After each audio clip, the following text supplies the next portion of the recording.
White paper present చేసిన రోజు నుంచి ఈ రోజు వరకు ఇలాంటి బిల్లు కోసం ప్రతి ఒక్క పౌరుడు ప్రతి ఒక్క మహిళలు ఎదురు చూస్తున్న సమయంలో ఈ బిల్లు రావడం చాలా సంతోషకరమైన విషయం అధ్యక్ష. దీన్ని ప్రతి ఒక్కరూ స్వాగతిస్తున్నాం అధ్యక్ష. అధ్యక్ష, ఎక్కడైనా లా అండ్ ఆర్డర్ ప్రాబ్లం వస్తే ముఖ్యంగా దానివల్ల ఇబ్బంది పడేది ముఖ్యంగా మహిళలు, పిల్లలు. తాగి వచ్చి కొట్టేది పిల్లలనే, తాగి వచ్చి కొట్టేది మహిళలనే. ఎక్కడ ఏ క్రైమ్ జరిగినా ఇబ్బంది పడేది కుటుంబము, మహిళలు, పిల్లలు. గాంజా వల్ల యువత పాడైపోతే దానివల్ల బాధపడేది కూడా మహిళలు, కుటుంబమే. ఏదైనా గొడవలు జరిగితే ఆ ఇంటి యజమానికి ఏదన్నా అయితే ఇబ్బంది పడేది ఇంట్లో ఉన్న గృహిణి, పిల్లలు మాత్రమే అధ్యక్ష. ఈ గత 5 సంవత్సరాలుగా లా అండ్ ఆర్డర్ సమస్యలు ఎక్కువయ్యాయి. అవి 2 రకాలుగా జరుగుతున్నాయి: భౌతిక దాడులు, మానసిక దాడులు. అమాయకుల పైన దాడులు, భూకబ్జాలు, బెదిరింపులు, మహిళలు, పిల్లలపైన అఘాయిత్యాలు చేస్తూ అధికారం ఉందని తక్కువ టైంలో ధనవంతులు అవుదాము, అధికారం ఉంది కదా ఇది మనకు సపోర్ట్ చేస్తుందని చెప్పేసి అమాయకుల మీద, ఆడపిల్లల మీద, అమాయకుల ఆస్తుల మీద, ఇల్లుల మీద ల్యాండ్ కబ్జాలు, ఆర్థిక సంబంధమైన వ్యవహారాల్లో దూరడం చేస్తూ పూర్తిగా లా అండ్ ఆర్డర్ ని కాంప్రమైజ్ చేశారు అధ్యక్ష గత 5 సంవత్సరాల నుంచి. 2వ విధానం ప్రకారము సోషల్ మీడియాలో దాడులు అధ్యక్ష.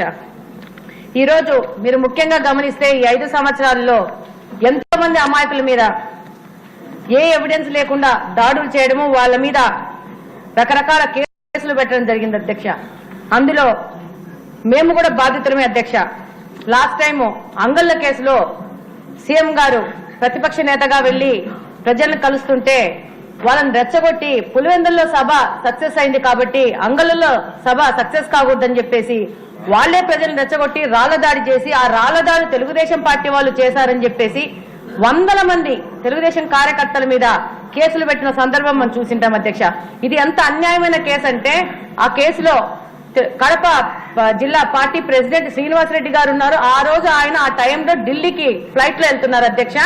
కానీ ఆ మనిషి ఉన్నాడో లేదో తెలియకున్నా కూడా ప్యాలెస్ నుంచి లిస్ట్ వచ్చింది, అధికారులు అండదండలు ఉన్నాయి, రాజకీయంలోని ఆ రోజున ప్రభుత్వంలోని పెద్దలు అండదండలు ఉన్నాయని చెప్పేసి ఈ మనుషులు అక్కడ ఆ సంఘటనలో ఉన్నారా లేదా అని తెలియకుండా వాళ్ళ మీద 307 సెక్షన్స్ పెట్టేసి వాళ్ళని ఇబ్బంది పెట్టే పరిస్థితి ఈ రాష్ట్రంలో నడుస్తా ఉంది అధ్యక్ష.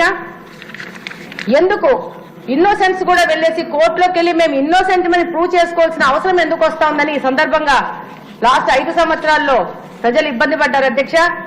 అలాగనే ఒక న్యూస్ ఛానల్ పెట్టుకొని ఆ న్యూస్ ఛానల్లో తప్పుడు కథనాలు నడుపుకుంటూ అమాయకులైన వాళ్ళని ఇబ్బంది పడుతూ వాళ్ళని రాజకీయంగా, మానసికంగా క్షోభ పెడుతూ ఈ 5 సంవత్సరాలు ఈ యొక్క చట్టాన్ని, న్యాయాన్ని నడిపినారు అధ్యక్ష ఈ యొక్క ప్రతిపక్ష పార్టీ వాళ్ళు. ఇంకా 2వ రకం సోషల్ మీడియా అధ్యక్ష. సోషల్ మీడియాలో మహిళలు ఎంతో కాలం నుంచి రాజకీయాల్లో ఉన్నారు. ఎప్పుడు వాళ్ళ మీద ఇంత పెద్ద ఎత్తున దాడులు చేయడం గానీ, వాళ్ళ పర్సనల్ లైఫ్ లోకి వెళ్లడం గానీ, వాళ్ళ మీద రకరకాల అభ్యంతరకరమైన స్టోరీలు పెట్టడం కానీ ఎక్కడ జరగలేదు. ఈ 5 సంవత్సరాల నుంచి అధ్యక్ష ఈ విధమైన పోస్టులు పెట్టడము, ఆ పోస్టులలో వాళ్లే ఒక గుంపును పెట్టుకుని దానికి లైక్స్ చేయడము, వాడినే మళ్ళా రీపోస్ట్ చేసుకోవడము, తండ్రి వయసున్న లాంటి వాళ్ళతో కూడా వాళ్ళని కలిపి ఆ పోస్టులు చేసి ఈ సందర్భంగా నేను తెలియజేసుకుంటున్నాను అధ్యక్ష.